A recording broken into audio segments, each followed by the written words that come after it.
34 and also lost only 3. And then he also went to Ngor Mahia, that is from 29th of July 2022 to 12th May 2024. He played there 67 games, and then he managed to win 40 of those games, draw 20 of those games, and lost only 7 of those games. Overall, according to his statistics, played 157 matches, won 83 of those matches, draw 34, and then lost only 40. He also have some honors. He won the he was a runners-up in the Sifafa Challenge Cup, that was in 2015, and then he was also named coach of the tournament in that year. In Uganda, he won them the Sifafa Challenge Cup, that was in 2019, and then with Ngor Mahia, of course, they were the Premier League winners in 2022-2023, and of course the Charity Shield winners, of course, 2023 and then 2024. I believe statistics speaks for itself. He has huge experience when it comes to African football. Yeah, statistics speak for yourself. I will not say it's bad, but I will not say, if I will say, but it's fair enough. It's fair, 50-50. But maybe this is the guy that we know.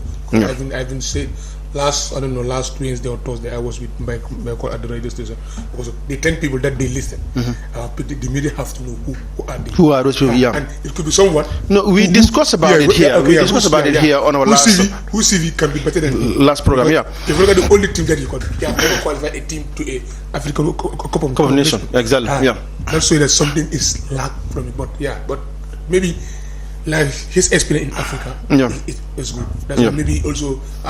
From the 10 people, maybe he's the cheapest from maybe his salary maybe the government can manage it. But right now you have a big tax to do because you have to break Tom Feet record also, and we have to also ask him also another question that whether he's going to be just like Tom, a player that who don't have a team or who want to have a club, then he will play for the national team. You also ask his theory, and the government also this time, like Europe mentioned it.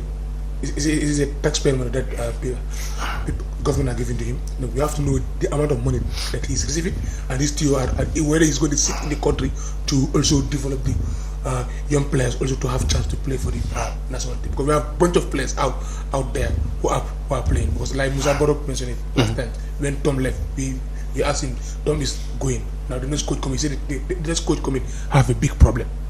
So I even say that because why he said, because we have a bunch of players outside there to select, because the national team is just like a family, because of it's a new setup that he will come in different ideas, different approach of game. So he have a lot to do, but it's a fair honest, because he went to Kenya. So Kenya you say that Kenyan football is developed, but Kenya they have the money, they have pump, but Kenyan players are not better than Gambian players. If you look at currently, Gambia have more professional than even Kenya, even Uganda, because those players, those people, they believe in their league, they stay at home. Look at Uganda. If you check their national team, 90% are all playing in Uganda. Yeah. So, and remember, he's coming to coach a team that they have a lot of professionals outside. Yeah. So, but using good luck. But I will not say. You mentioned here something which is one thing. Big question is, he never qualified any national team to a exactly. That's a question mark. Yeah, that's the big. Take Gambia there. That's a question mark. Very soon there will be a draw. Yeah. Maybe in June for the African Cup of Nations in Morocco. Because Morocco is going to host it. Then there will be a draw turn. Then we will see our group big team are we going to face. Whether Gambia is going to make it or we are not going to make it, because we have been there for 2 times to try to upset again. It's going to be a disaster for us, and this coach have a big job to do. Absolutely, but you must ask them a tough question.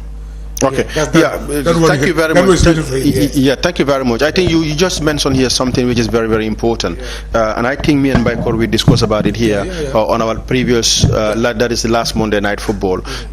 We said that the 10 shortlisted coaches, at least the Gambia Football Federation should be transparent enough to list the names for the media to know, for Gambian people to know, okay, these are the 10 people that we have listed. Now, if they trim it down to 5, they should also publish that list. The list. Up to the last last one. But that doesn't happen. So Gambians still now don't know who and who applied for this position. Former Arsenal superstar apply, that is Sol Campbell. Yeah. Kolo Touré also apply. I know that. Exactly. That was confirmed, but I don't know whether they are in the last 10 or what. But exactly. Yeah. So at least we should be preview, to those lists, so that at least we can also judge, all right, to see, who among them, is the best fit, for this job, or are they only going in for this person because he is cheaper? Yeah. For Gambia to afford. It's African football. It's different from West African football. Yeah. So remember, much of this, although he could Sierra Leone, he did not make it there. Then he went to East Africa. Yeah. And East Africa is not better than us. Just they have the facilities and the money, but their players are not in Europe like us, especially West Africa. So you have a big job to do. So we wish him good luck here in Banjul, but we will definitely ask him a question. Lot of questions that we have to answer. Okay. So, bye. Sarah, thank you very much once again. It is a big pleasure to talk about this coach. I, for one, my opinion might be wrong. It's my personal opinion. After I had Jonathan, I make some research, but I can see to it that the Gambia is always connected of looking for coaches from who coach in Kenya, which at the end of the day, it's unacceptable. Because why I say so is, in such situations, at the end of the day, I see very coaches like Omar Sise, the former under-20 coach. He coached in Kenya, from Kenya to the Gambia. Then Tom also, if you look at the countries that he passed through, Kenya also is part of it. From Kenya also, Tom go and also appoint, Gambia appoint Tom, because again, this guy is coaching in Kenya. They are again going for Kenya. So I don't know what focus or connection is between the Gambia and that of Kenya of sporting national team coaches who are coaching club sides in Kenya, bringing them coaching our national team. One. Secondly is, Sarah, my own personal opinion here is, I very well know that when it comes to football, Gambia is really not to disrespect other countries, but is to speak fact based on statistic. Gambia is ahead of Sierra Leone, Rwanda and Uganda when it comes to football. Yes, it's good he coached those countries, fine. It is a thumbs up on him and it's good on his CV. But I don't want that comparison because we are ahead of those countries he coached. So if you coach a country that is bigger than us, I can accept one. And secondly, Sarah, I for one, to be honest, the fact here is, I would have really loved for a coach who will take the responsibility of leading the Scorpions by selecting his own personal backroom staff. Okay. Because I believe a coach who comes with that mentality of selecting his own backroom staff will not be dictated by GFF. He will work independently because he will know that any failure is his responsibility. But if he allows, and I emphasize, if he allows GFF to select a backroom staff for him, I am very sorry for him. Because he will not work independently, he will be dictated. It is better, let him try his best to make sure he select his backroom staff, take the responsibility of anything that comes his way. Because working with GFF, you need to be independent. If not, your integrity, they will take it down. And I was so worried on the scouting, as you said. Nothing is hidden under the sun. I always sit here and emphasize lack of transparency, lack of transparency. All I know is, the fact and the truth is, either they like to swallow it or not. It's the responsibility of the technical director or the sporting director to go and search for a coach. Not the responsibility of the president. Not the responsibility of the secretary general. What are those people they are role for? But if the president should go, or a secretary general per se, involving in interviewing coaches, what will you interview them? That is what makes me so skeptical. To be honest, if that process is what I've gone, I am not the least happy with that process. This is why I cannot talk about it. But as I said, nothing is hidden under the sun. Why I say so is, if it is true he is the one to be appointed, there will be a pressure. And questions like this will be raised and be asked. And if there are clarity, I really have a doubt of how he is appointed. Just to add, when we wait on, where Mbaye made mention of course, trying to scout coaches. The responsibility of the technical director, of course, Sam. I think he's a little bit compromising his own responsibilities. Okay. You cannot be a bachelor degree holder or a master degree holder and a grade 12 student is to interview. What is he going to tell you? Sure.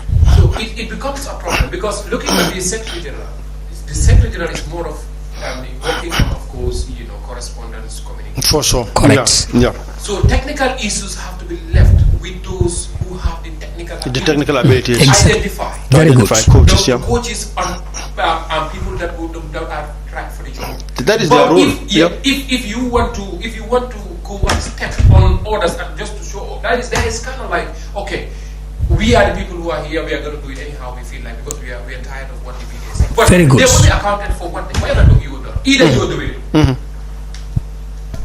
They should be accounted for whatever they're doing. Because if you think that yes, now I am so much, we have in fact I can talk to the media, or the media is talking everywhere. I didn't mind, or I don't have. It's today, but tomorrow what will come? You will be accounted for this thing, either here or hereafter.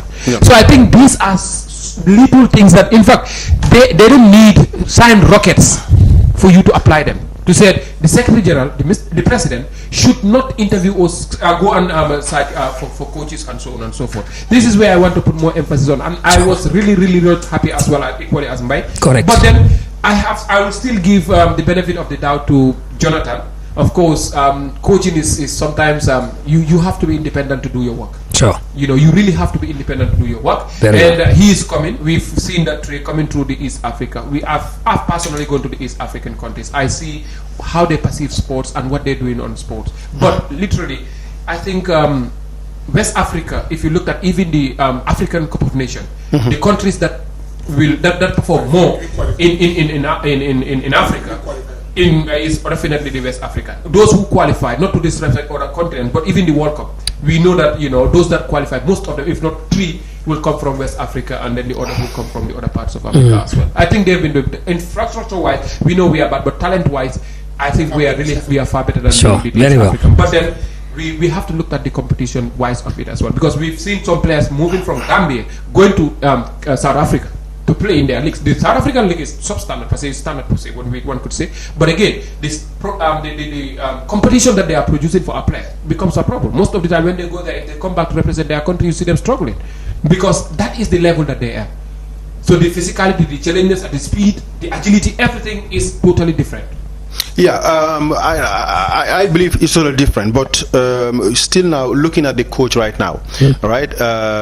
Being according to reports, I think the ministry is responsible, for paying of the coach, and the ministry, papers have been, people have already reached, the ministry are working on it right now, all right? But again. Will people blame the ministry, or will they blame the GFF, when it comes to the appointment of the coach? Because the ministry will say, well, this is what GFF, gave us. We understood that, at least a lot of people, do apply for the position. But at the end of the day, we were given, this guy for us to sign, as a coach. Sarah, I will not agree, and I will not agree. Yeah. And no one will do justice if you should blame the ministry. My reasons of saying that is, we've seen the announcement of the vacancy of the senior national team coach. There is nowhere or any website or social media that the ministry set criteria for the coach that the Gambia need. No, it is purely GFF. I know it's GFF who set the criteria. Yes. But what I'm saying is, since the GFF, since the coach has been paid by the Ministry of Youth and Sports, all right, I believe that Ministry of Youth and Sports would have also said, okay, GFF, give us the list of candidates that you have already shortlisted, so that we can also see who best fit the criteria, rather than that happens, just bringing us only if that happens, what we are denying is still what will exist. We categorically said here that government should not intervene when it comes to football. But if ministry, but if ministry do that, they are involving. They are involving. Is that understood? Because they are not paying the coach. Yeah, they are the one paying. Yep. But it's the responsibility of the GFF. Yep. Everyone has the responsibility. Is that understood? If they request that and they give it to them, if there is a few, like GFF can stand anywhere and say it's the ministry. Okay, I'm coming to They can do that. Okay, so the ministry also, as a professional body, they are to protect their integrity because it's a conflict of interest. GFF are the one who do the criteria. It's the government that pay. Is that understood? Who were responsible? There is no technical director at the Minister of Youth and Sports. The technical director is at GFF. There is no sporting director responsible of at the Minister of Sports. The sporting director is at GFF. It's the responsibility of these two who are responsible of bringing a coach or squatting a coach, not a GFF president, not a GFF secretary general. That is not their responsibility. But then will we say that then they failed the Gambian then? Yes, to me, they failed the Gambia. Yeah. Who, the ministry? No. I am not GFF. saying the ministry. The GFF, to my personal opinion, they failed the Gambia of wrong people involving of scrutinizing the coach. You already agreed that at least the name of the solicited individual should be published to the media. Yeah. Thank you. But what the content that you are saying, I even indicate the ministry. Okay. Even the minister, when we are in Yamasukuro, I asked if you guys not interfere with the cycle of the coach. I told him a lot. But I told him, but now you don't have the power because the GFF pay the coaches. But if you guys were paying the coach, you have the power because those days it's like that. The GFF will recommend a coach through the Minister of Youth and Sport. The Minister of Sport will pay and everything. So if the coach did not deliver, the minister have the power to tell the GFF, we don't want the coach because we are the one who is playing, and the coach will be sacked. The people was sacked by the ministry. And even this guy, Raul Savo, was sacked by the Minister of Youth and Sports. So they have the power. So the same thing will appear. This time, GFF recommend them, yeah, this is the best guy for the job. Fine. They are paying it. Then the coach have to deliver. If the, like Mesh, if the coach did not deliver, then it's responsibility of the minister because they are the one who paying it. So they have to tell it. I mean, for the what I said, the minister in Africa, like, all this blame, then you guys. Yeah, but is he the best guy among the lot? No. For me, I believe he is the best guy. Is he the best guy Sarah, among the lot? why I cannot say the yes or no is why I cannot say the yes or no is there was no transparency. They were not communicating with the public. Yeah, because I for one, I really don't know.